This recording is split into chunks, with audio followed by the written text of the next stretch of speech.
ফ্যাসিবাদ ও আধিপত্যবাদ মেনে নেবে না জামাত, গণভোটের রায় বাস্তবায়নে রাজপথে থাকার ঘোষণা। জুলাই সনদ নিয়ে সংসদে সমাধান খুঁজছে বিএনপি, অরাজকতা হলে ছাড় নয়। এনসিপিতে যোগ দিলেন যুব দলের সাবেক নেতা ইসহাক সহ বেশ কয়েকজন।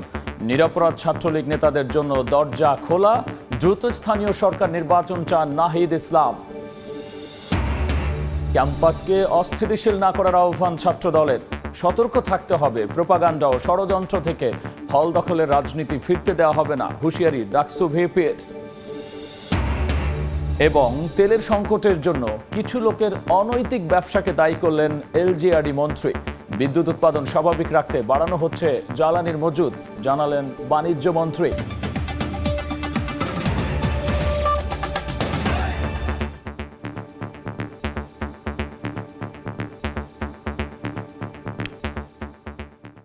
জনপদের সময় সঙ্গে আছি আমি গোলাম রাব্বি। দেশে কোনো দলের একক আধিপত্যবাদ বরদাস্ত করা হবে না বলে হুঁশিয়ারি দিয়েছেন বিরোধী দলীয় নেতা ও জামাত আমির ডাক্তার শফিকুর রহমান। সোহরাওয়ার্দী উদ্যানে খেলাফত মজলিসের গণসমাবেশ থেকে গণভোটের রায় বাস্তবায়ন না করলে সরকারকে তার চরম খেসারত দিতে হবে বলেও মন্তব্য করেছেন 11 দলীয় ঐক্যের শীর্ষ নেতারা।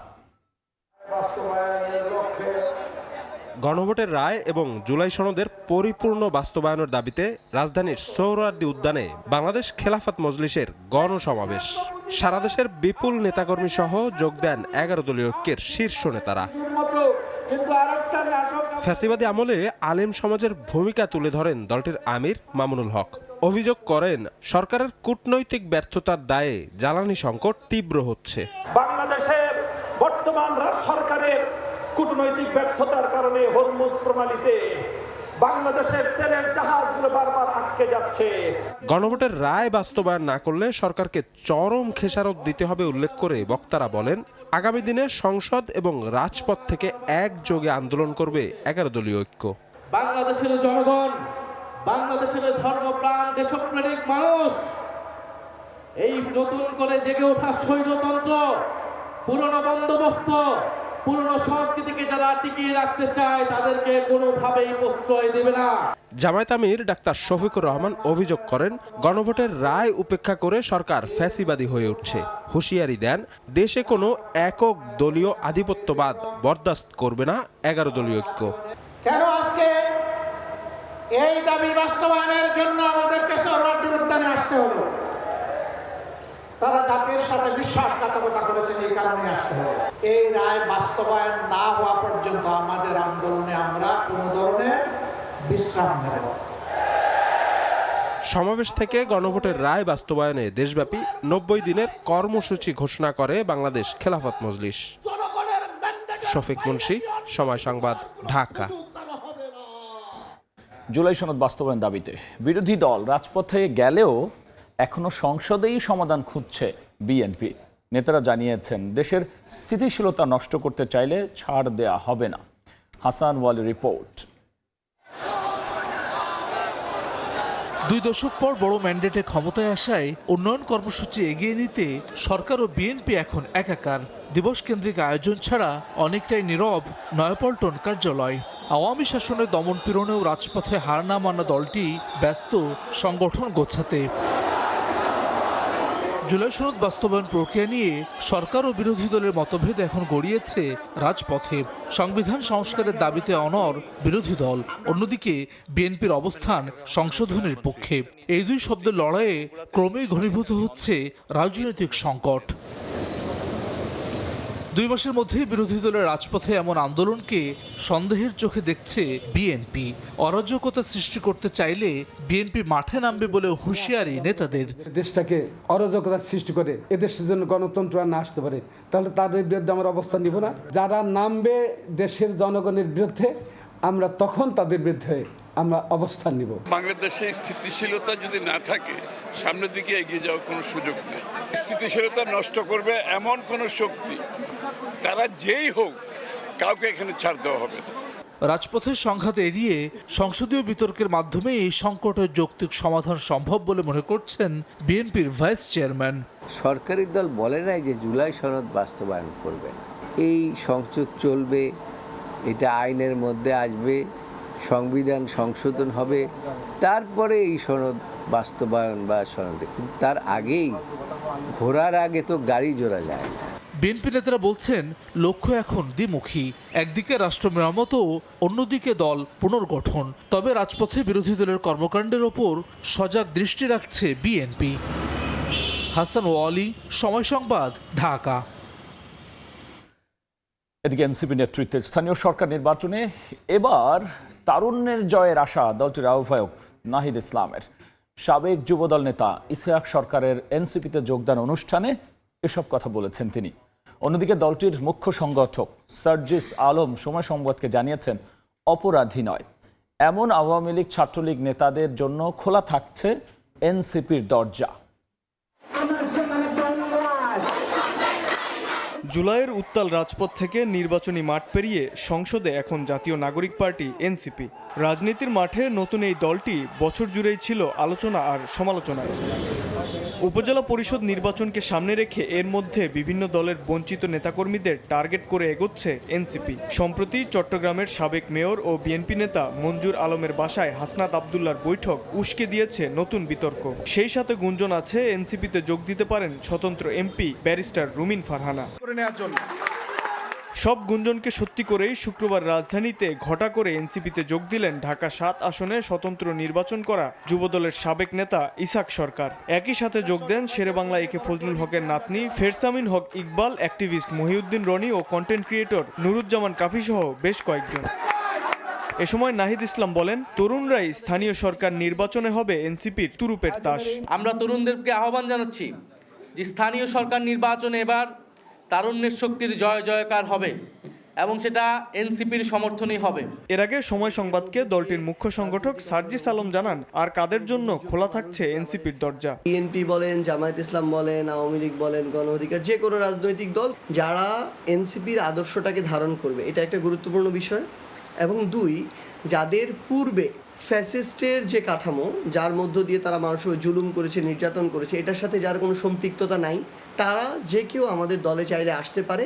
দলের মধ্যমপন্থা ও ভবিষ্যৎ সম্ভাবনার কারণেই বিভিন্ন প্ল্যাটফর্ম থেকে সম্প্রতি অনেক সদস্যই এনসিপিতে যোগদান করছেন বলে মনে করেন দলের এই শীর্ষ নেতা।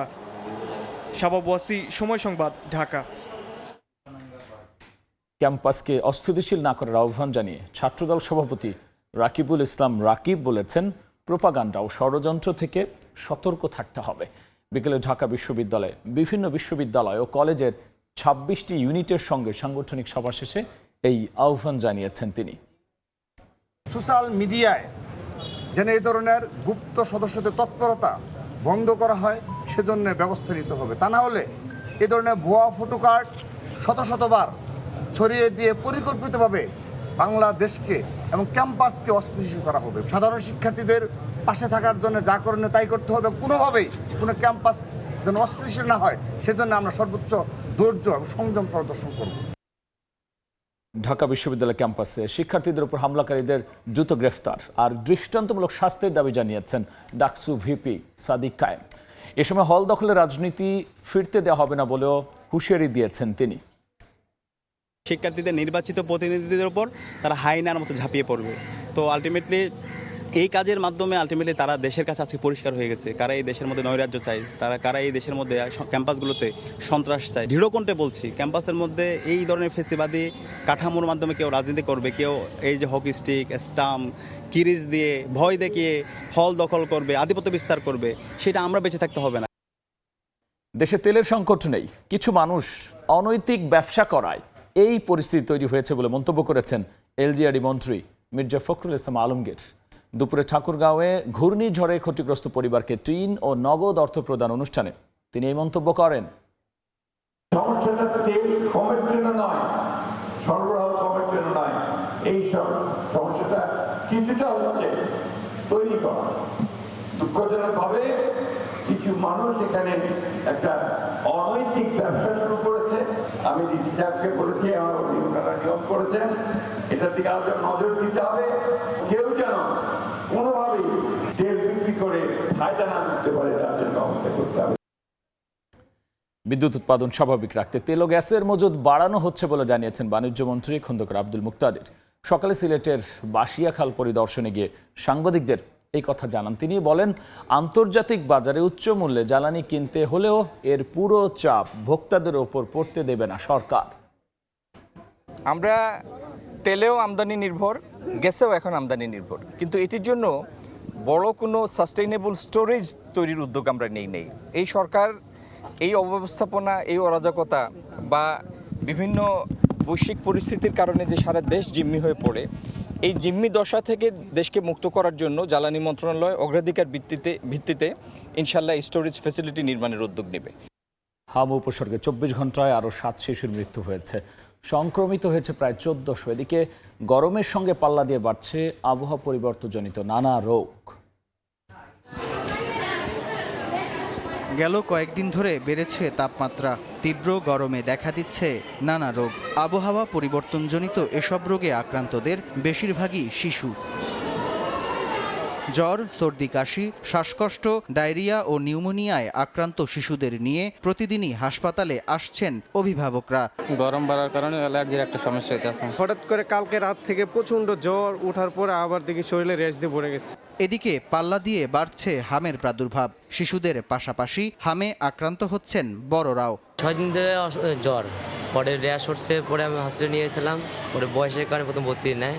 আবহাওয়া পরিবর্তনজনিত রোগ ও হামের প্রাদুর্ভাব মোকাবেলায় স্বাস্থ্যবিধি মেনে চলার পরামর্শ চিকিৎসকদের। এই গরমে বেশি বাইরে না হওয়া, একটু ছাতি নিয়ে চলাফেরা করা অথবা একটু ছায়ার ব্যবস্থা করা, তাতে প্রচুর পরিমাণে পানি পান করতে হবে। এ সময় সামান্য অসুস্থতাকে অবহেলা না করে দ্রুত চিকিৎসকের শরণাপন্ন হওয়ার পরামর্শ বিশেষজ্ঞদের। সামদানি প্রত্যয়, সময় সংবাদ, ঢাকা। যারা রানা প্লাজা দুর্ঘটনায় আহত হয়েছেন কিংবা নিহতের পরিবার এখনও উপযুক্ত ক্ষতিপূরণ পায়নি, তাদের পাশে দাঁড়ানোর আশ্বাস দিয়েছে বিজিএমইএ। সকালে রানা প্লাজা দুর্ঘটনায় নিহতদের স্মরণে জুরাইন কবরস্থানে যান বিজিএমইএ নেতারা। ফুল দিয়ে শ্রদ্ধা জানানোর পর সংগঠনটির সভাপতি জানিয়েছেন, প্রকৃত তথ্যসহ যোগাযোগ করলে ক্ষতিগ্রস্তদের পাশে দাঁড়াবেন তারা। এদিকে সকাল থেকে ওই ট্র্যাজেডি স্মরণে নির্মিত সাভারের অস্থায়ী শহীদ বেদিতে শ্রদ্ধা জানান শ্রমিক, কর্মচারী, স্বজন ও বিভিন্ন সংগঠনের নেতারা। যে অবস্থায় আছি, এ অবস্থায় মানুষ বাঁচতে থাকতে পারে না। আমরা আমাদের ক্ষতিপূরণ চাই এবং আমাদের পুনর্বাসন করে দেওয়া হোক। যে 2টা মামলা হয়েছে, মামলার কোনো অগ্রগতি নাই এবং দায়ী ব্যক্তিদের মধ্যে একজন রানা ছাড়া আর তো কেউ আসলে জেলখানায় নাই। আমরা ইতিমধ্যে 5100 জনকে বিভিন্ন সংগঠন বিজিএমইএ সহ ক্ষতিপূরণ দিয়েছে, 50,000 টাকা থেকে শুরু করে 25 লক্ষ টাকা পর্যন্ত। তো এরপরেও যদি আহত শ্রমিকের কেউ যদি ক্ষতিপূরণ না পেয়ে থাকে, সেভাবে উদ্যোগ নেব, তাদের চাকরির ব্যবস্থা করব, কিন্তু সেটা সঠিক হলো শ্রমিক, কর্মকর্তা অথবা কর্মচারী হতে হবে। চট্টগ্রামের শুরু হয়েছে ঐতিহ্যবাহী জব্বারের বলি খেলা উপলক্ষে আয়োজিত 2 দিন ব্যাপী বৈশাখী মেলা। লালদিঘি ময়দানে দেশি পণ্য আর খাবার সহ বিভিন্ন সামগ্রীর পসরা নিয়ে বসেন ব্যবসায়ীরা। খরতাপ উপেক্ষা করে দূর দূরান্ত থেকে মেলায় ঘুরতে ও পণ্য কিনতে আসেন নানা বয়সী মানুষ। মেলার বিস্তৃতি ছাড়িয়ে যায় কয়েক কিলোমিটার। এবারের 117তম ঐতিহাসিক জব্বরের বলি খেলা হবে শনিবার। আয়োজকরা জানিয়েছেন, দেশের বিভিন্ন এলাকার 120 জন বলি অংশগ্রহণ করবেন প্রতিযোগিতায়। 1909 সালে ব্রিটিশদের বিরুদ্ধে লড়াইয়ে দেশের যুবকদের মানসিক শক্তি বাড়াতে শুরু হয় এই বলি খেলা। 100 বছরের এই ঐতিহ্য এখন চট্টগ্রামের সংস্কৃতির প্রতীক। বলি খেলা এবং এই উপলক্ষে আয়োজিত মেলার জন্য মানুষের অপেক্ষা থাকে সারা বছরের। জনপদের সময়ের শীর্ষ সংবাদ জানিয়ে দিচ্ছি আরও একবার। ফ্যাসিবাদ ও আধিপত্যবাদ মেনে নেবে না জামাত, গণভোটের রায় বাস্তবায়নে রাজপথে থাকার ঘোষণা। জুলাই সনদ নিয়ে সংসদেই সমাধান খুঁজছে বিএনপি, অরাজকতা হলে ছাড় নয়। এনসিপিতে যোগ দিলেন যুবদলের সাবেক নেতা ইসহাক সহ বেশ কয়েকজন। নিরপরাধ ছাত্রলীগ নেতাদের জন্য দরজা খোলা, দ্রুত স্থানীয় সরকার নির্বাচন চান নাহিদ ইসলাম। এবং ক্যাম্পাসকে অস্থিতিশীল না করার আহ্বান ছাত্র দলের। সতর্ক থাকতে হবে প্রোপাগান্ডা ও ষড়যন্ত্র থেকে, হল দখলের রাজনীতি ফিরতে দেওয়া হবে না, হুঁশিয়ারি ডাকসু ভিপির। এই ছিল জনপদের সময়। এরপর রাতের সময় নিয়ে আবারও আসছি কিছুক্ষণ পর। সঙ্গেই থাকুন সময়।